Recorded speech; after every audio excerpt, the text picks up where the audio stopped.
Merhaba, çocuklar ve yetişkinler için eğitici ve eğlenceli masallar anlattığımız kanalımıza hoş geldiniz. Bu kanalda hem Türkçe hem de İngilizce olarak yeniden yazılmış masallar, tarihi figürlerle heyecan verici zaman yolculukları, doğanın güzellikleri ve çok daha fazlasını bulacaksınız. Her hikayemiz çocuklarınızın hayal gücünü geliştirecek, onlara önemli değerler kazandıracak ve onları yeni maceralara sürükleyecek şekilde hazırlanıyor. Hadi şimdi masalımıza başlayalım. Bu hikaye çocuklara hem tarihi bir figür tanıtarak hem de onların keşfetme duygusunu harekete geçirerek tarihin derinliklerinde bir yolculuğa çıkarır. Ali ve Elif'in Mimar Sinan ile yaşadıkları bu macera çocukların tarih bilincini arttırırken aynı zamanda onları öğrenmeye ve keşfetmeye teşvik eder. Mimar Sinan'ın Gizemli Köprüsü. Derin bir ormanın içinde terk edilmiş gibi görünen eski bir kulübe vardı. Bu kulübe sıradan bir kulübe gibi görünse de içinde saklı olan sırlar, zamanın ötesine geçen büyülü bir dünyaya açılan kapıları barındırıyordu. 10 yaşındaki Ali ve 8 yaşındaki kardeşi Elif yaz tatillerini dedelerinin köyünde geçiriyorlardı. Dedeleri onlara hep eski hikayeler anlatır, masallarla dolu kitaplar okurdu. Ancak o gün dedeleri onlara bambaşka bir sır verecekti. Dedeleri gizemli bir şekilde gülümseyerek "Çocuklar, size bir şey göstereceğim," dedi. Ali ve Elif heyecanla dedelerini takip etti. Dede onları ormanın derinliklerine, eski bir kulübenin yanına götürdü. Bu kulübe yıllardır burada duruyor. Ancak içindeki sır zamanın ötesine geçebilmenizi sağlayacak. Ali ve Elif şaşkınlıkla birbirlerine baktılar. Dede kulübenin paslı kapısını açtı ve içeri girdiler. Kulübenin içinde tozla kaplanmış eski bir masa, raflarda yer alan eski kitaplar ve odanın ortasında duran garip bir cihaz vardı. Çocukların dedeleri "Bu bir zaman makinesi," dedi. "Bu makineyle geçmişe gidip tarihin önemli anlarını görebilirsiniz. Ancak dikkatli olmalısınız. Çünkü geçmişte yaptığınız her şey bugünü etkileyebilir." Ali ve Elif bu olağanüstü macera için heyecanlandılar. Zaman makinesine doğru adım attılar ve dedeleri onlara nasıl çalıştıracaklarını gösterdi. Elif, Mimar Sinan'ın köprülerinden birini çok merak ettiğini söyledi.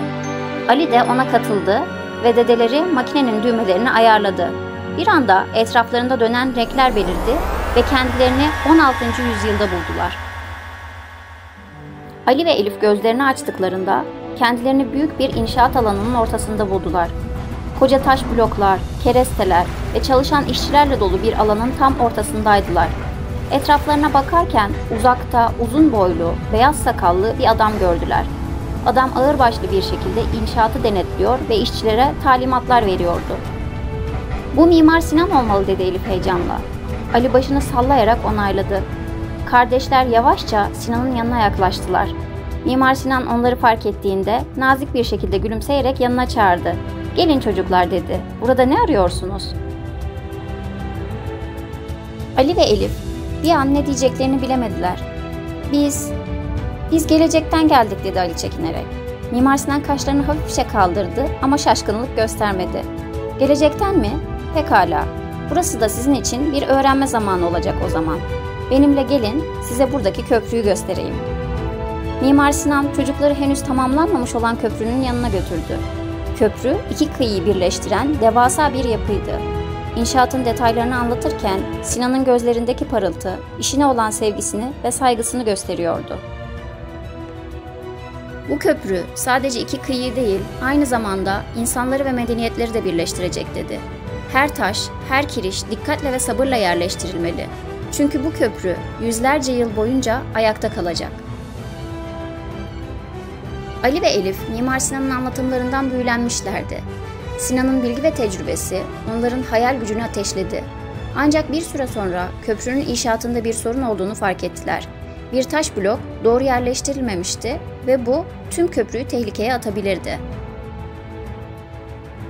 Ali ve Elif, Mimar Sinan'a bu durumu anlatmaya karar verdiler. "Efendim, oradaki taş blok yanlış yerleştirilmiş gibi görünüyor," dedi Elif cesaretini toplayarak. Mimar Sinan bir an durakladı ve sonra dikkatle taşı inceledi. "Haklısın," dedi ağırbaşlı bir şekilde. "Bu taş düzgün yerleştirilmemiş. Eğer bu şekilde bırakılırsa köprünün yapısı zarar görebilir." Sinan işçilere taşın düzeltilmesi için talimatlar verdi. Ali ve Elif büyük bir iş başarmanın mutluluğuyla birbirlerine baktılar. Ancak Mimar Sinan onlara dönerek "Siz gerçekten gelecekten geliyorsunuz," dedi. "Zamanın koruyucuları olduğunuzu düşünüyorum. Belki de burada olmanızın bir nedeni var." Çocuklar Sinan'ın sözlerinden etkilendiler. Geçmişe yaptıkları bu yolculuğun ne kadar önemli olduğunu anlamışlardı. Mimar Sinan köprünün tamamlanmasını izlerken Ali ve Elif ona daha fazla yardım ettiler. Sinan'ın liderliğinde köprü sağlam bir şekilde tamamlandı ve iki kıyı birleştirildi. Köprü tamamlandığında Sinan çocuklara teşekkür etti. "Siz olmasaydınız belki de bu köprü asla tamamlanamazdı," dedi. "Gelecekteki nesillere benimle ilgili ne anlatırsanız anlatın, bu köprüyü unutmayın. Bu köprü sadece taşlardan yapılmış bir yapı değil, aynı zamanda insanın azminin ve zekasının bir simgesi," dedi. Ali ve Elif, Mimar Sinan ile vedalaştıktan sonra zaman makinesine geri döndüler. Zaman makinesine bindiklerinde gözleri dolu dolu olmuştu. Mimar Sinan'ın bilgeliği ve azmi onları derinden etkilemişti. Etraflarında yeniden dönen renkler belirdi ve bir anda kendilerini dedelerinin kulübesinde buldular. Dedeleri onları gülümseyerek karşıladı.